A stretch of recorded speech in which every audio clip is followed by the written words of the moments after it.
Hello everyone. आज हम NCERT के चैप्टर 1 अर्थात रियल नंबर्स के एक्सरसाइज 1.1 के बचे हुए क्वेश्चन को सॉल्व करेंगे तथा उससे पहले हम कुछ कॉन्सेप्ट के बारे में जानेंगे। आपका पहला कॉन्सेप्ट है प्राइम नंबर्स। भाज्य संख्या। भाज्य संख्या किसे कहते हैं? एक से बड़ी ऐसी प्राकृतिक संख्याएं जो केवल एक से या खुद से पूरी तरह विभाजित होती हैं अभाज्य संख्याएं कहलाती हैं। ये उसकी इंग्लिश डेफिनेशन है। एग्जाम्पल आप देखिए, जैसे 2, 3, 5, 7, ये सभी क्या हैं? आपकी अभाज्य संख्याएं। इसके अलावा आप 11, 13 तथा 17 और 19 आदि को भी देख सकते हैं। एग्जाम्पल में आप दो के बारे में देखिए, जैसे दो को हम लेते हैं और इसके हम प्राइम फैक्टर्स देखते हैं। तो सबसे पहला तो ये एक से विभाजित होगी, इसके अलावा ये स्वयं से विभाजित होगी। इसी तरह आप देखेंगे 3 को, तो 3 सबसे पहले किससे विभाजित होगी? 1 से। इसके अलावा ये किससे विभाजित होगी? स्वयं 3 से। अतः आप दोनों केस में देख सकते हैं, पहले केस में भी 2 फैक्टर हैं, दूसरे केस में भी 2 फैक्टर हैं। अर्थात प्राइम नंबर्स वे संख्याएं होती हैं जिनके केवल और केवल 2 ही फैक्टर्स होते हैं। नेक्स्ट कॉन्सेप्ट आपका है सबसे छोटी अभाज्य संख्या। तो देखिए 2 सबसे छोटी अभाज्य संख्या है। 2 सबसे छोटी अभाज्य संख्या है। अगला कॉन्सेप्ट आपका क्या है? कंपोजिट नंबर, जिसे हम भाज्य या संयुक्त संख्या के नाम से भी जानते हैं। भाज्य संख्याएं या संयुक्त संख्याएं ही कंपोजिट नंबर्स होती हैं। अब देखिए इसकी डेफिनेशन आप देखिए, वे संख्याएं जिनके कम से कम 3 या उससे अधिक फैक्टर्स होते हैं भाज्य संख्याएं कहलाती हैं। अर्थात फैक्टर्स तो होंगे लेकिन कितने? कम से कम 3 या उससे अधिक, तो उन्हें क्या हम कहेंगे? Composite numbers. अगला कंसेप्ट आप देखिए, उससे पहले आप इसके एग्जाम्पल के बारे में देख लीजिए, जैसे 4, 6, 8, 9, 10 तथा 12। अब हम किसी एक के बारे में डिस्कस करते हैं। जैसे हम 4 के बारे में डिस्कस करते हैं।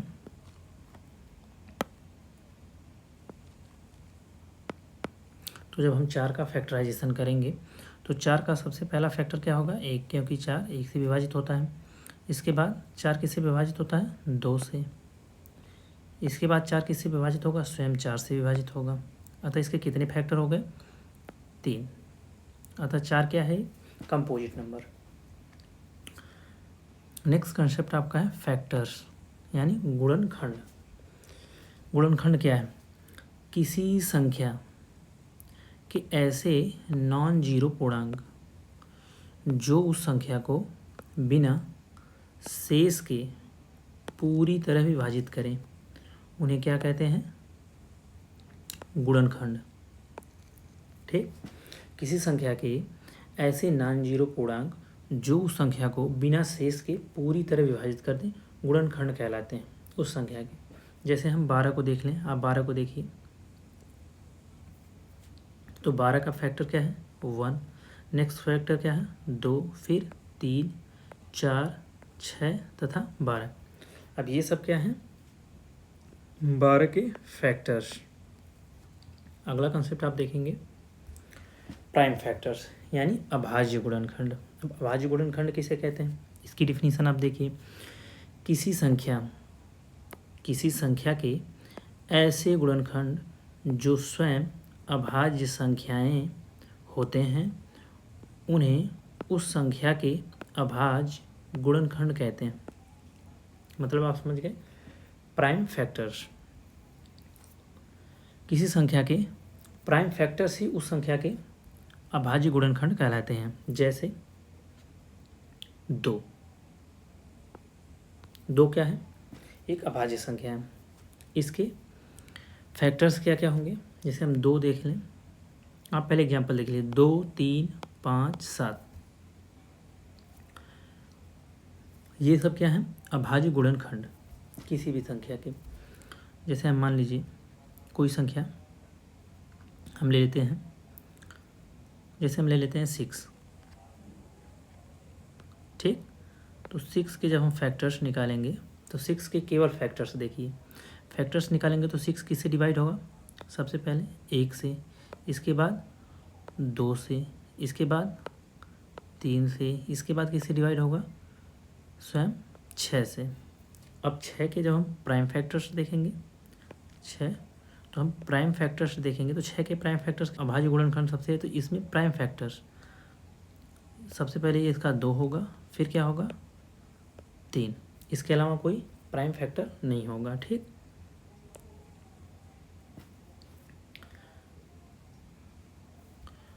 अब आते हैं हम क्वेश्चंस पे। तो सबसे पहला क्वेश्चन है आपका क्या, अभाज्य गुणनखंड विधि द्वारा निम्नलिखित पूर्णांकों के HCF और LCM ज्ञात कीजिए। सबसे पहला क्वेश्चन आपका क्या है, 12, 15 तथा 21, इसका क्या याद करना है आपको, LCM तथा HCF। तो सबसे पहले हम इनका फैक्टराइजेशन करेंगे, जो कि प्राइम फैक्टराइजेशन। तो सबसे पहले आप 12 को देखेंगे, तो 12 के जब हम गुणनखंड करेंगे तो 12 ये किससे विभाजित होगा, 2 से, 2 छक्का 12, फिर ये किससे विभाजित होगा, 2 से, फिर नेक्स्ट ये किससे विभाजित होगा, 3 से, 3 1 3। तो 12 के जब हम गुणनखंड लिखेंगे तो क्या लिखेंगे, 2 इंटू 2 इंटू 3, ठीक। आगे हम किसका प्राइम फैक्टराइजेशन करेंगे, 15 का।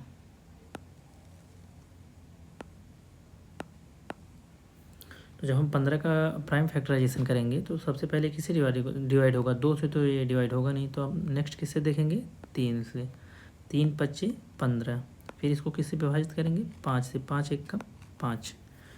तो 15 के आप जब फैक्टर्स लिखेंगे प्राइम फैक्टर्स तो ये कितने हो जाएंगे, 3 इंटू 5। अब नेक्स्ट आपका क्या है, 21, यहाँ पे देख लेते हैं हम,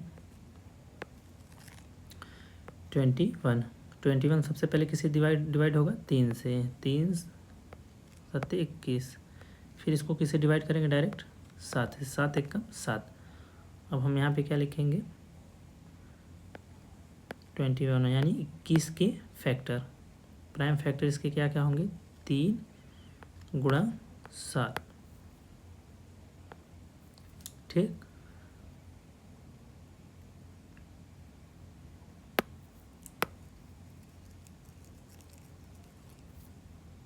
अब यहाँ पे हम इनका LCM निकालेंगे, सबसे पहले इनका LCM।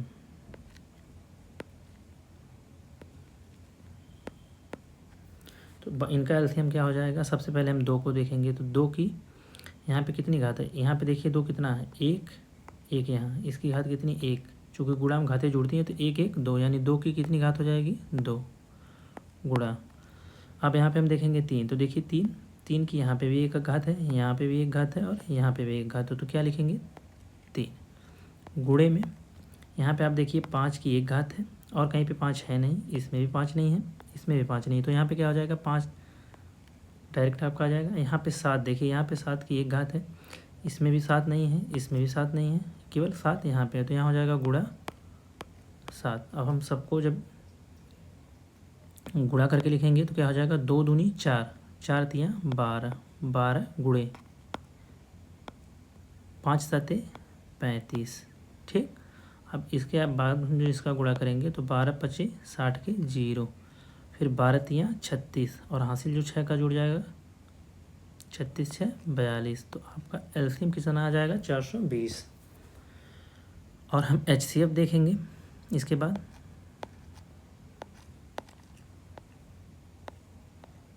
जब हम इसका HCF निकालेंगे तो हमें क्या देखना है, इन तीनों में, इसमें तथा इन तीनों में हम क्या देखेंगे, कॉमन फैक्टर्स तथा कॉमन फैक्टर्स की सबसे छोटी घात। तो यहाँ पे देखिए 3 केवल इन तीनों में कॉमन, 3 यहाँ पे भी है, यहाँ पे भी है, यहाँ पे भी, और 3 की सबसे छोटी घात क्या है, 1, अतः HCF क्या हो जाएगा, 3, ठीक।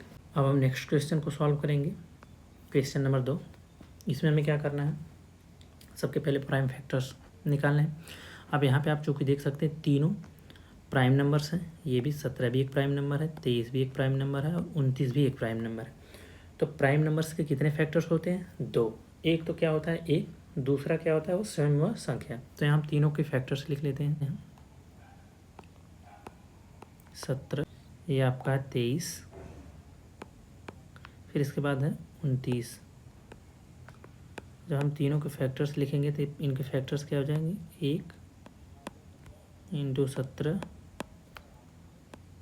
फिर दूसरा 23 का क्या कितने फैक्टर होंगे? 1 गुणा 23, फिर तीसरा आपका 29, 29 का भी फैक्टर वही होगा 1 गुणा 29। अब हम सबसे पहले इनका क्या निकालेंगे? एलसीएम। एलसीएम में हम देखते हैं फैक्टर्स तथा उस फैक्टर्स की सबसे बड़ी घात। यहाँ पे देखिए आपका 17 है, बाकी किसी में 17 नहीं, तो 17 की सबसे बड़ी घात कितनी है? 1। तो आपका यहाँ पे हो जाएगा 17।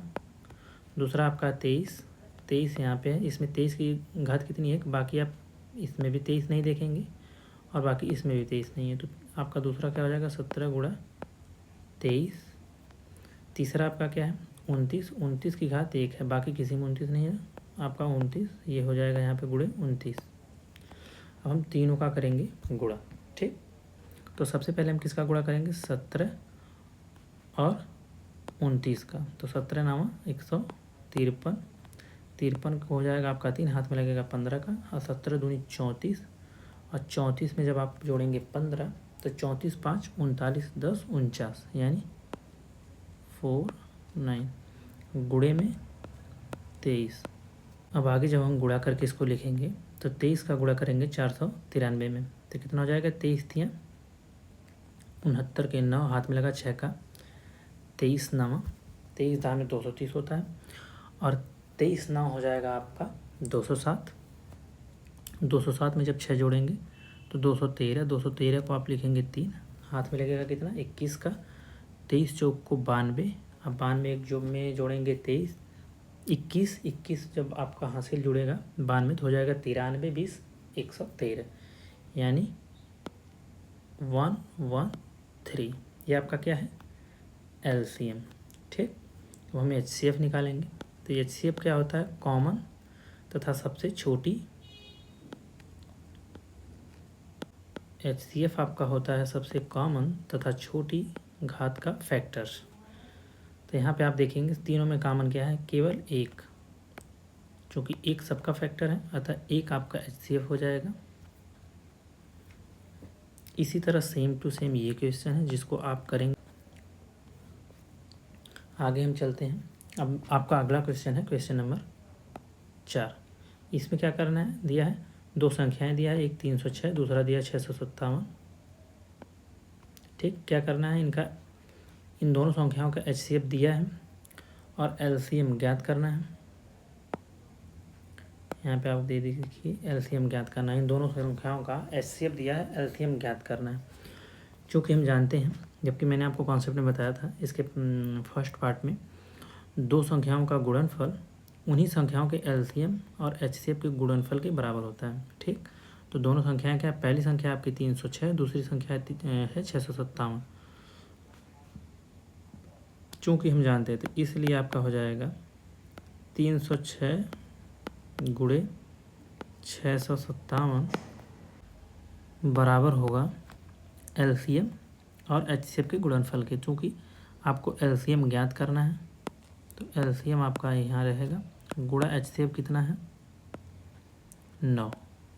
चूँकि अब 9 इधर आएगा तो इसके डिवाइड हो जाएगा, तो आपका एलसीएम हो जाएगा बराबर हो जाएगा 306 गुणा 657 पूरे के डिवाइड बाई 9। अब जब हम 9 से इसको काटेंगे तो 9 तियाँ 27, हासिल लगा 3 का, और 9 चौक को 36, बचेगा कितना? 34। अब हम इसको लिखेंगे 34 गुणे 657। अब हम 34 को लिख सकते हैं ना, 17 गुणा 2, 2 गुणा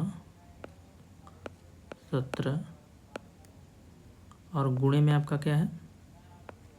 657। ठीक, अब सबसे पहले हम 2 का गुणा करेंगे 657 में, तो 2 सत्ते 14, हाथ में लगा 1 का, 2 पचे 10 और 10 एक 11 के 1, हाथ में लगा 1 का, 2 छक्का 12 1 13। अब गुणे में आपका क्या है 17। यहाँ तक आपको समझ में आया। अब जब हम 17 का गुणा इसमें करेंगे तो क्या हो जाएगा, 17 चौकों 68 के 8, हाथ में लगा 6 का, 17 एकम 17 6 23 के 3, हाथ में लगा कितना 2 का, फिर 17 तिया 51 2 53 के 3, हाथ में लगा 5 का, 17 एकम 17 5 22। तो आपका एलसीएम कितना आ गया 22,338। ये आपका फाइनल आंसर है। अब हम नेक्स्ट क्वेश्चन की तरफ चलेंगे। यहाँ पे हमें देखिए क्वेश्चन आपका क्या है, क्वेश्चन नंबर 5। जांच कीजिए कि क्या किसी प्राकृतिक संख्या n के लिए संख्या 6 की पावर n अंक 0 पर समाप्त हो सकती है। अंक 0 पर समाप्त होने का मतलब क्या है कि इसका इकाई अंक 0 होना चाहिए। ठीक है, आप देखिए हम जानते हैं कि किसी संख्या का इकाई अंक, ये जो मैंने लिखा इकाई अंक शून्य होता है। क्या शून्य तभी होता है जब संख्या के गुणनखंड में 2 तथा 5 शामिल होते हैं। सबसे ज़रूरी क्या है, जब किसी संख्या के प्राइम फैक्टराइजेशन में 2 और 5 शामिल हो तो वह संख्या कि उस संख्या का इकाई अंक जरूर 0 ही होगा, क्योंकि वह संख्या शून्य पर ही समाप्त करेगी। अब हम 6 की पावर n का सबसे पहले फैक्टराइजेशन करेंगे। जैसे एग्जाम में आपका क्वेश्चन आएगा तो आप ऐसे एकदम सेम टू सेम ये स्टेटमेंट लिखेंगे। मैं इसके नीचे की अंडरलाइन को मिटा देता हूँ।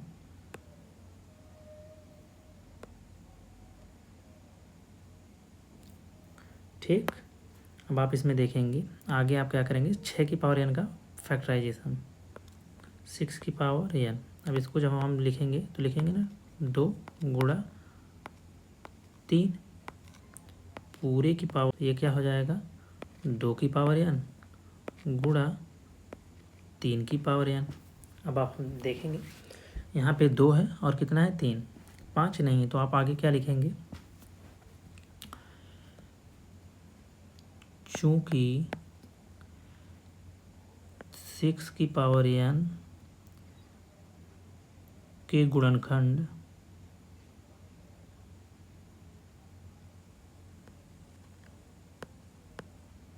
के गुणनखंड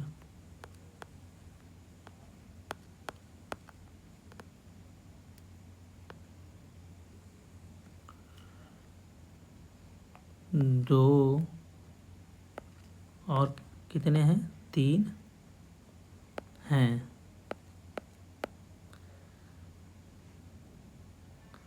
अतः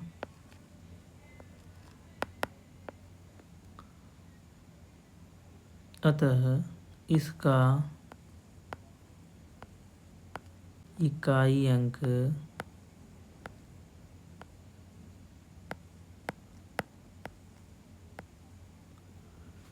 शून्य नहीं होगा।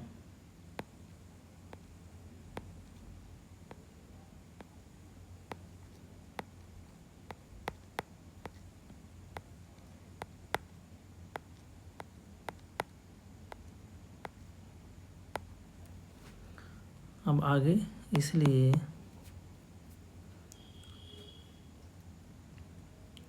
हम कह सकते हैं कि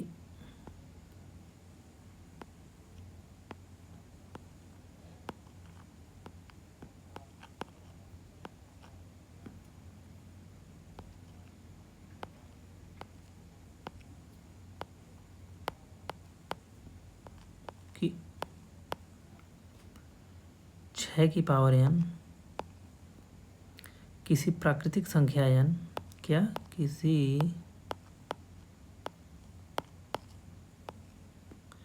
प्राकृतिक या प्राकृत संख्या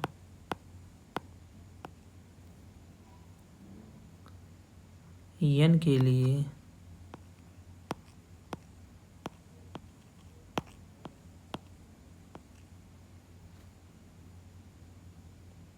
n के लिए शून्य पर समाप्त नहीं होगी।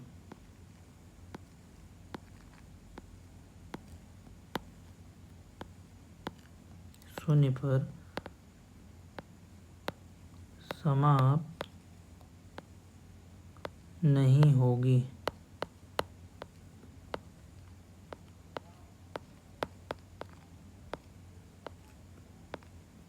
ठीक, जब आपका एग्जाम में एक क्वेश्चन आएगा तो आप सेम टू सेम इसी प्रोसेस इसको सॉल्व करेंगे।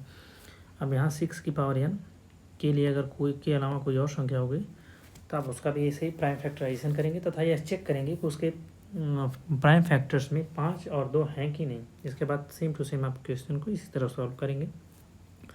नेक्स्ट और अगला क्वेश्चन आपका है क्वेश्चन नंबर 6। व्याख्या कीजिए कि 7 गुणा 11 गुणा 13 प्लस 13 और 7 गुणा 6 गुणा 5 गुणा 4 और गुणा 3 गुणा 2 गुणा 1 प्लस 5 अभाज्य संख्याएं क्यों हैं। ठीक, इसमें आपको बताना है कि अभाज्य संख्याएं क्यों हैं। अभाज्य संख्याएं मतलब आप समझ सके हैं, यहाँ पे अभाज्य नहीं होगा, क्वेश्चन में मिस्टेक है, इसको आप सही कर लीजिएगा। ये होगा भाज्य संख्याएं। भाज्य संख्याएं मतलब कंपोजिट नंबर। ये भाज्य संख्याएं क्या। अब भाज्य संख्या की आपको मैं डिफिनीशन बता चुका हूँ, यानी कंपोजिट नंबर। यहाँ पे देखिए आपका लिखा है कंपोजिट नंबर। कोई भी कंपोजिट नंबर, अगर कोई संख्या कोई कंपोजिट नंबर है तो उसके कम से कम कितने फैक्टर्स होंगे, 3 फैक्टर्स। तो सबसे पहले हम इसका क्वेश्चन को लिखते हैं। इसमें पहले मैं इसको बताऊंगा, फिर इसके बाद नेक्स्ट वाले को आप स्वयं करेंगे। जैसे देखिए पहला पार्ट इसका है 7 गुणा 11 गुणा 13 प्लस 13, ये आपका क्वेश्चन है। अब हम क्या करेंगे, यहाँ से 13 कॉमन ले लेंगे। जब 13 कॉमन ले लेंगे तो बचेगा कितना, 7 गुणा 11 गुणा 1 प्लस यहाँ पे भी 1 बचेगा। ठीक, अब हम टोटल से चूँकि कितना कॉमन ले चुके हैं, 13। ठीक, अब हम इसका गुणा करेंगे जब, तो 7 का 11 में गुणा करेंगे, 7 11 7 77। अब 77 में ये 1 जोड़ेंगे तो कितना हो जाएगा, लिखिए एक स्टेप हम और लिख लेते हैं। 11 7 77 एक कम 77 प्लस 1 और गुणा में कितना है आपका कॉमन, ये 13। तो 77 एक 78, ये हो जाएगा आपका 78 गुणा में 13। ठीक, अब हम इसका भी 78 का भी फैक्टराइजेशन कर देते हैं। तो 78 को हम क्या लिख सकते हैं, 13 गुणा 6, क्योंकि 13 6 78 होता है, गुणे में फिर 13। अब 6 को भी हम लिख सकते हैं 2 × 3, यानी 2 गुणा 3। तो फिर अगला स्टेप क्या हो जाएगा, 13 गुणा 3 गुणा 2। ठीक, अब चूँकि एक इसका गुणनखंड होता है, ये एक किसी भी संख्या का गुणनखंड है, तो ये हो जाएगा। तो इसके यहाँ पर आप देख सकते हैं कितने फैक्टर्स हो गए, 1 2 3, ये 4। और जब हम इसका टोटल का गुणा करेंगे, इन सब का गुणा करेंगे तो एक संख्या प्राप्त होगी जो कि इसका एक फैक्टर होगी। अतः हम कह सकते हैं इसके कितने फैक्टर होंगे, हो गए 4। कितने फैक्टर हो गए, 4। टोटल कितने, 4 फैक्टर। अतः हम कह सकते हैं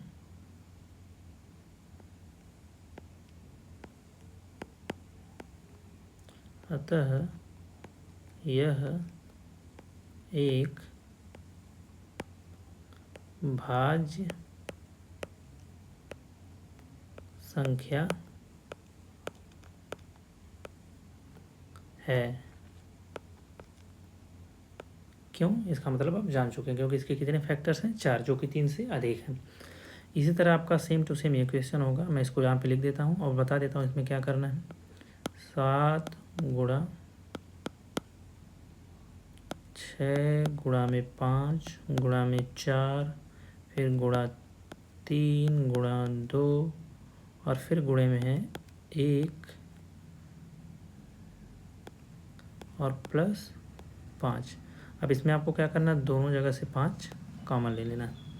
तो इसको आप 5 कॉमन लेके इसमें आपको क्या करना है, दोनों जगह से 5 कॉमन ले लेना, फिर सेम टू सेम यही प्रोसेस करनी है। इसको आप करिएगा और सॉल्व करके इसका आंसर आप कमेंट बॉक्स में बताइएगा। अब नेक्स्ट और लास्ट आपका क्वेश्चन है, क्वेश्चन नंबर आपका 7 क्या है।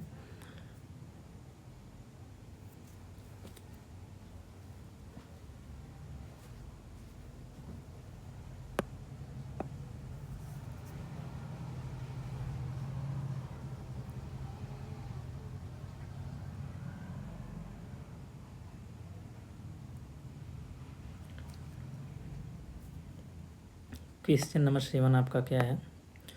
क्वेश्चन नंबर 7 आपका क्या है, किसी खेल के मैदान के चारों ओर एक वृत्ताकार पथ है। इस मैदान का एक चक्कर लगाने में सोनिया को 18 मिनट लगते हैं, जबकि इसी मैदान का एक चक्कर लगाने में रवि को 12 मिनट लगते हैं। मान लीजिए वे दोनों एक ही स्थान और एक ही समय पर चलना प्रारंभ करके एक ही दिशा में चलते हैं। कितने समय बाद वे पुनः प्रारंभिक स्थान पर मिलेंगे। इस क्वेश्चन को मैं आपको सॉल्व करा रहा हूँ। आप देखिए, जैसे ही आपका वृत्ताकार पथ है, मान लीजिए इसका स्टार्टिंग पॉइंट है, दोनों आपके कैसे चलते हैं। मान लीजिए सोनिया भी इसी डायरेक्शन में चलती है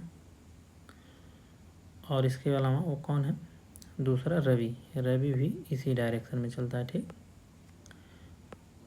दोनों यहाँ से चलना प्रारंभ करते हैं। जबकि अब देखिए सोनिया को एक चक्कर लगाने में कितने मिनट लगते हैं, 18 मिनट, और रवि को कितने लगते हैं, 12 मिनट। ठीक, अब यहाँ पे आप सॉल्यूशन इसका लिखेंगे। सोनिया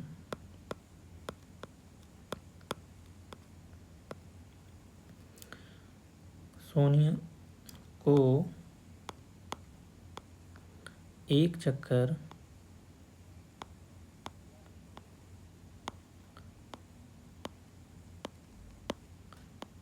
लगाने में लगा समय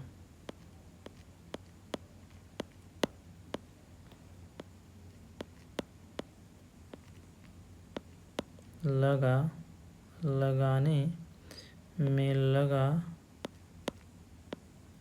समय कितना है, बराबर 18 मिनट। फिर कौन है, रवि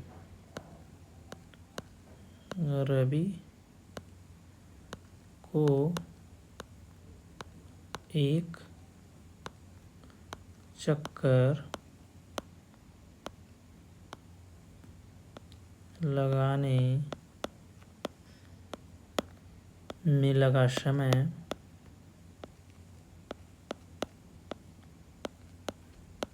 इस समय आपका कितना है, 12 मिनट। ठीक, दोनों को, ये इनका प्रारंभिक बिंदु है, दोनों को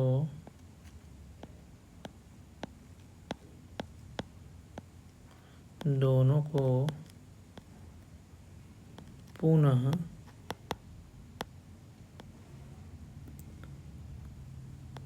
प्रारंभिक बिंदु पर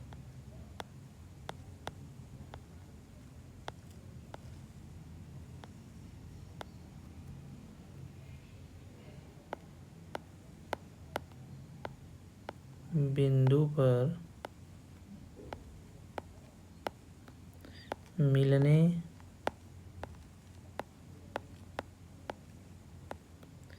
में लगा समय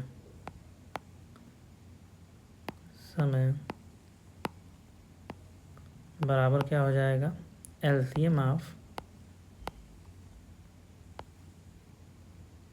18, 12। ठीक, अब 18, 12 का हम जब एलसीएम निकालेंगे तो सबसे पहले 18 का प्राइम फैक्टराइजेशन करेंगे। तो यहाँ पे लिखिए आप 18 और यहाँ पे लिखिए 12। ठीक, 18 का आप करेंगे तो देखिए यहाँ मैं आपको करके दिखा देता हूँ। प्राइम फैक्टराइजेशन 2 से कटेगा 2 9, फिर 3 से कटेगा 3 तिरिक्के, फिर 3 से कटेगा 3 एक कम, तो ये हो जाएगा 2 गुणा 3 गुणा 3। इसी तरह आप देखेंगे 12 का प्राइम फैक्टराइजेशन, 12 का प्राइम फैक्टराइजेशन आपका होगा 2 गुणा 2 से जब इसको डिवाइड करेंगे 2 छक्का 12, फिर 2 तियाँ, फिर 3 एक कम।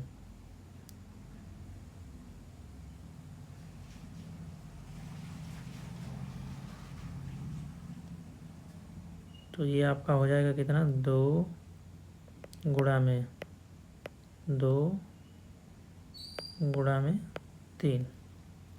अब एलसीएम आपका हो जाएगा, चूँकि गुणा में घाते जोड़ती हैं तो यहाँ पे 2 है और इसमें कितना 2 की पावर, यहाँ 1 यहाँ 1 यहाँ पे 1, तो यहाँ जब गुणे में जोड़ेंगे तो हो जाएंगे 2 की पावर 2, तो 2 की पावर 2 गुणा, इसी तरह आप देखेंगे 3 की पावर 1 3 की पावर 1, ये जुड़ जाएगा 3 की पावर 2 हो जाएगा, जबकि यहाँ पे 3 की पावर 1 है तो ये हो जाएगा 3 की पावर 2। अब जब हम इसको सॉल्व करेंगे तो 2 दूना 4 और 3 गुणा 9 बराबर आपका कितना आ जाएगा, 36 मिनट। ठीक, उन्हें प्रारंभिक बिंदु पर पुनः मिलने के लिए कितना समय लगेगा, 36 मिनट। अब आपका एक्सरसाइज पूरी समाप्त हो चुकी है और मैं आशा करता हूँ आपको वीडियो पसंद आया होगा। और अगर आपको यदि ये वीडियो पसंद आया हो तो चैनल को सब्सक्राइब कीजिए तथा वीडियो को लाइक तथा शेयर कीजिए। तब तक के लिए धन्यवाद।